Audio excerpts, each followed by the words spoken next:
கடவுள் அருள் டிவி நேயர்களுக்கு உங்கள் சிவயோகி சிவசக்திமான் சுவாமிகள் வணக்கத்தை தெரிவித்துக் கொண்டு என்னோட குருநாதர் வணங்குகிறேன். ஓம் குருப்யோ நம நற்பவி நற்பவி நற்பவி ஓம் காஞ்சிவாசாய வித்மகே சாந்தரூபாய தீமகே தன்னோ சந்திரசேகர பிரச்சோதயாத். என்னோட ஆத்மதன மகாகாலை வணங்குகிறேன். ஓம் காளிகாசாய வித்மகே மசான வாசின்ன தீமகே தன்னோ அகோர பிரச்சோதயாத்.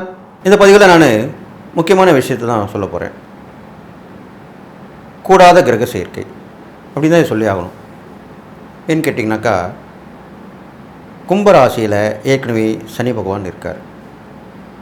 அவரோட மகரத்தில் இருந்த செவ்வாய் பகவான் இப்போ சேர போகிறார். அப்போது சனி செவ்வாய் சேர்க்கை ஏற்பட போகிறது. அது எப்பொழுதுன்னு கேட்டால் மார்ச் மாதம் 14/3/2024 ஏப்ரல் மாதம் 22/4/2024 வரைக்கும் நடக்க போகுது.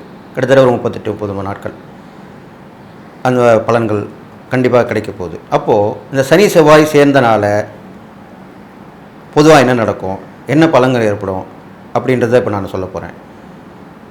பொதுவாகவே சனி செவ்வாய் ஒரு ஜாதகத்தில் சேரக்கூடாது, பார்க்கக்கூடாது அப்படின்ற விதி இருக்குது. சனி செவ்வாய் சேர்ந்தால் பிரிவு ஏற்படும். அது பிரிவுன்னா உறவாக இருக்கலாம், நட்பாக இருக்கலாம், ஒரு நாட்டுக்கு நாட்டாக கூட பிரிவு வரலாம், சண்டை வரலாம், பிரிவு வரும், வீட்டுக்கு வீடு, நாட்டுக்கு நாடு, இப்படிலாம் பிரிவு வரும். பிரிவு கண்டிப்பாக ஏற்படும். அது மேக்ஸிமம் டைவர்ஸ்னு கூட சொல்லலாம். இப்போ கணவன் மனைவி இருப்பது பிரிஞ்சால் டைவர்ஸ்னு சொல்கிறாங்க. இது என்னுடைய அனுபவத்தில் நிறைய நான் பார்த்துருக்கேன். அது இப்போது அந்த ஜாதகம்லாம் பார்க்கும்போது, டைவர்ஸ் ஆனவங்க ஜாதகம் பார்க்கும்போது சனி செவ்வாய் சேர்க்கையும் சனி செவ்வாய் பார்வையும் கண்டிப்பாக இருந்ததை நான் பார்த்தேன். இது என்னுடைய அனுபவம். கிட்டத்தட்ட 40-45 வருஷமாக இந்த ஜாதகத்தை பார்த்து நான் சொந்தமாக திருமண தகவல் வச்சுருக்கேன். அதனால தான் என்னால் பார்க்க முடியுது. என்னால் உங்களுக்கு இந்த அனுபவத்தையும் சொல்ல முடியும். அப்போ நிறைய விவகாரத்தை பெற்றவங்கள் ஜாதகத்தை பார்க்கும்போது இந்த சனி செவ்வாய் சேர்க்கை, சனி செவ்வாய் பார்க்கை கண்டிப்பாக இருக்கிறது.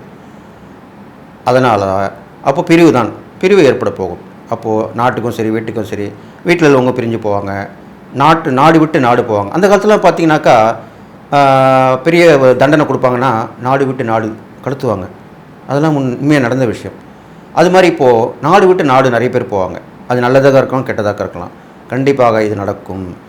இது இல்லாமல் அந்த சனி செவ்வாய் சேர்க்கை ஏற்படும் போது செவ்வாய் போர் படை தளபதி அப்படின்னு சொல்ல போகிறார். போர்க்குணம் தான் இருக்கும் அவருக்கு. எப்பவுமே இருந்தாலும் சண்டை தான், 1 2 1 பார்த்துடணும் அப்படின்னு தான் நினைப்பார்.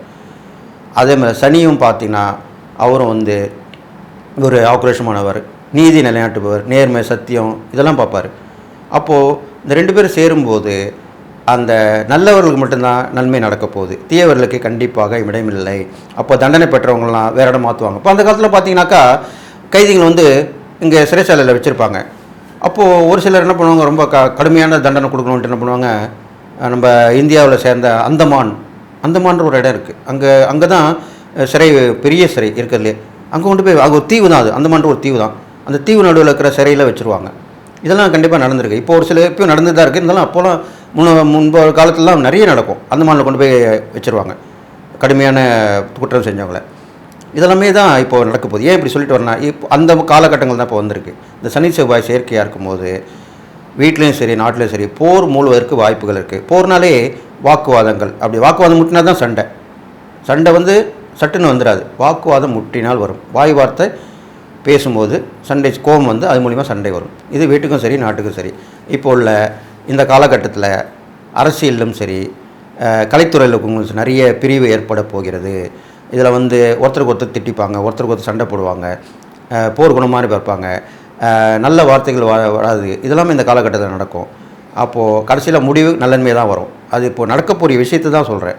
அது பரிகாரங்கள், இறை வழிபாடு பண்ணும்போது முடிவு சுகமாக தான் இருக்கும். அப்போது இந்த சனி செவ்வாய் சேர்க்கை எல்லா வகையான பிரிவுகளையும் ஏற்படுத்தும். சண்டை சச்சரவு உண்டு பண்ணும். போர்க்குணம் கொண்டு யாரையுமே இருக்க செய்யும். இது மாதிரிலாம் பண்ணும். ஒருத்தருக்கு போர்க்குணம், சண்டை குணம் வந்துட்டாலே அவங்க தன்னை மீறி இருப்பாங்க. வக்ரம், கிரகங்கள் வக்ரம் பெறுன்னு சொல்கிறோம் இல்லையா, மனுஷன் கூட வக்ரம். எப்போ வக்ரம் பெறான், ஒரு தன்னிலை மறந்துருக்கும் போது, ஒரு தவறான போதைக்கு அடிமையாகும் போது, அப்போது கண்டிப்பாக அவன் வக்ரம் பெற்றுவேன், வக்ரமாக இருக்கான் பாரு அப்படின்வாங்க. அவன் தேவையில்லாமலாம் செய்வான். மனுஷனுக்கு உண்டான குணம்லாம் அவனுக்கு இருக்காது. அதெல்லாம் போயிடும், மறந்துடுவான்.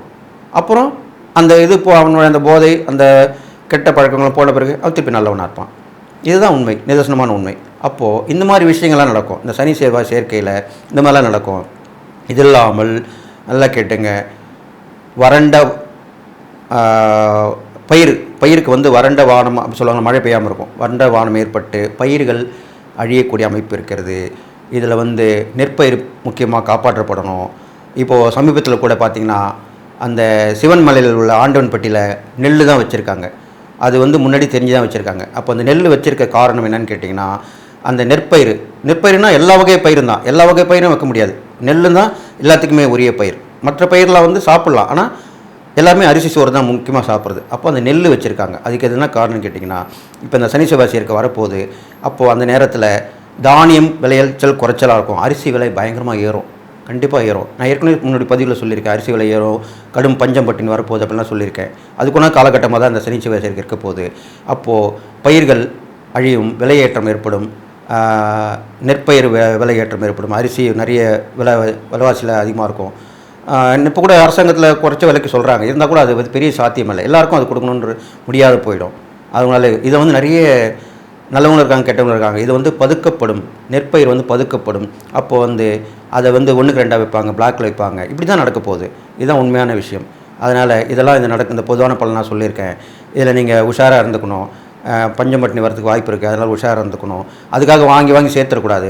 எல்லாருக்கும் எல்லாம் கிடைக்கணும்னு சொல்லி உங்களுக்கு தேவையானது மட்டும் வாங்கி வச்சுக்கணும். நல்லா போர்க்குணம் இல்லாமல் இருக்கணும், சண்டை சச்சரவு இல்லாமல் இருக்கணும், ஒத்துமையாக இருக்கணும் அப்படின்னு சொல்லிவிட்டு, இப்போது இந்த சனி செவ்வாய் சேர்க்கையில் 12 ராசிக்குள்ளான பலன் நான் இப்போ சொல்ல போகிறேன். மீனராசி நேயர்களே, இந்த பதிவில் உங்களுக்கு கும்பராசியில் ஏற்படக்கூடிய அந்த சனி செவ்வாய் சேர்க்கை நிகழப்போகுது. அதுக்குண்டான பலன் தான் இப்போ சொல்ல போகிறேன். பொதுவாக உங்கள் ராசிக்கு 12ஆம் இடத்துல தான் அந்த சனி செவ்வாய் சேர்க்கை ஏற்பட போகுது. இது நாள் வரைக்கும் உங்கள் ராசியில் இப்போது ராகுவும் இருந்திருக்கார், ராகு இருக்கிறாரு. அதுவே ஒரு பிரச்சனையாக இருந்தது உங்களுக்கு. இப்போது இந்த 12ஆம் இடத்துல சனி செவ்வாய் சேர்க்கும் போது என்ன பலன் ஏற்பட போகுன்றது தான் சொல்ல போகிறேன். 12ஆம் இடம் என்ற போது நஷ்டங்களுக்கு கொடுக்கக்கூடிய ஸ்தானமாக சொல்லப்படுது, தாம்பத்திய அந்யோன்யத்தை கொடுக்கக்கூடிய ஸ்தானமாக சொல்லப்படுது, வெளிநாட்டு பயணத்தை கொடுக்கக்கூடிய ஸ்தானமாக சொல்லப்படுது, மோட்ச ஸ்தானமாக சொல்லப்படுது. இது மாதிரி வகையில் தான் இந்த 12ஆம் இடம் சொல்லப்படுது.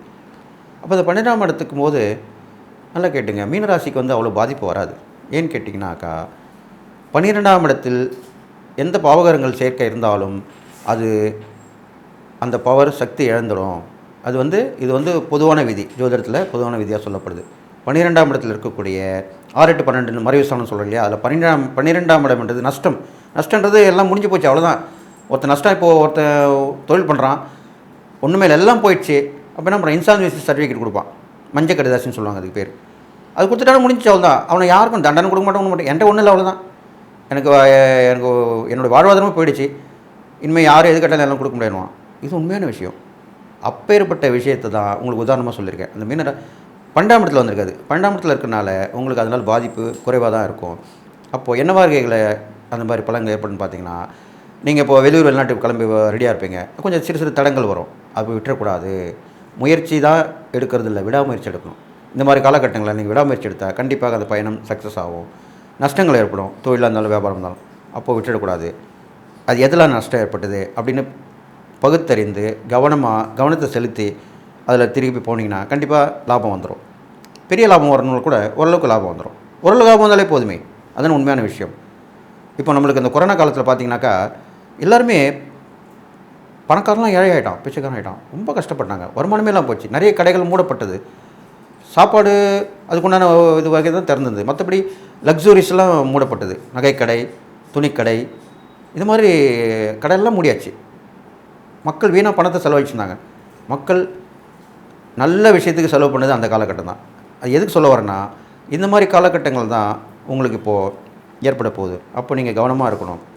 தகுந்த பொருளை வாங்கணும், தகுந்த வீட்டுக்கு தேவையான பொருட்களாக இருக்கணும், தேவையான உணவாக இருக்கணும், அதுதான் சாப்பிடணும், வாங்கணும், நிதானமாக இருக்கணும், அதுதான் கடைப்பிடிச்சி வரணும். இது இல்லாமல் நீங்கள் வந்து இந்த சனி செவ்வாய் சேர்க்கையால் உங்களுக்கு வந்து நல்லா கேட்டுங்க, உடம்பு சரியாமல் இருப்பாங்க, ரொம்ப நீண்ட நாள் படுத்த படிக்க இருப்பாங்க, அவங்களாம் முடியாமல் இருப்பாங்க. அவங்களாம் போய்ட்டு இறை வழிபாடு பண்ணிட்டு வந்தீங்கன்னா இதெல்லாம் வந்து அவங்க சீக்கிரத்தில் முக்தி அடைவாங்க, இறைவடி சேருவாங்க. இதெல்லாம் கண்டிப்பாக நடக்கும். மீனராசிக்காரங்கள் நீண்ட நோய்வாய்ப்பட்டு அவங்க இருந்தால் கஷ்டம் அப்படின்னு நினைக்கிறவங்க தான் நான் சொல்கிறேன்.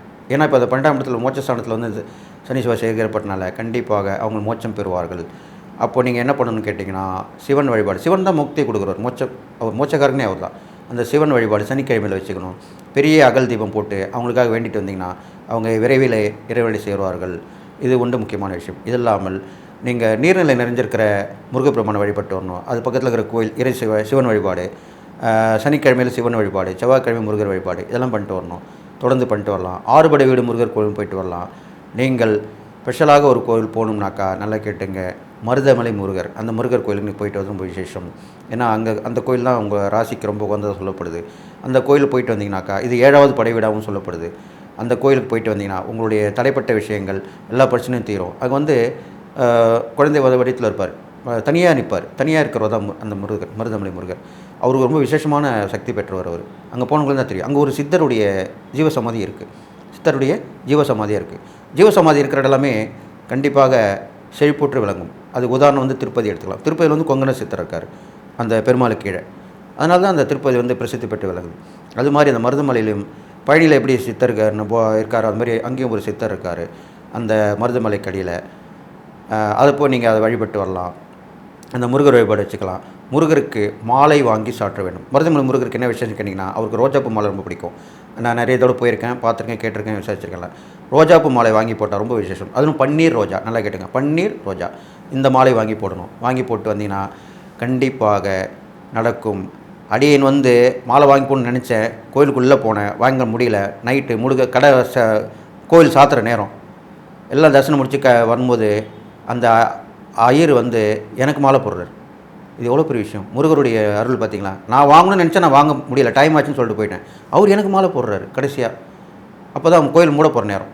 அதனால் எது வேணாலும் இப்போ நடக்கும். இறை வழிபாடு செஞ்சால் கண்டிப்பாக நன்மை நடக்கும் அப்படின்னு சொல்லி இந்த மீனராசிக்காரங்களுக்கு இந்த 12ஆம் இடத்துல செவ்வாய் சனி சேர்க்க வந்து அவ்வளோ ஒன்றும் மோசமானது இல்லை.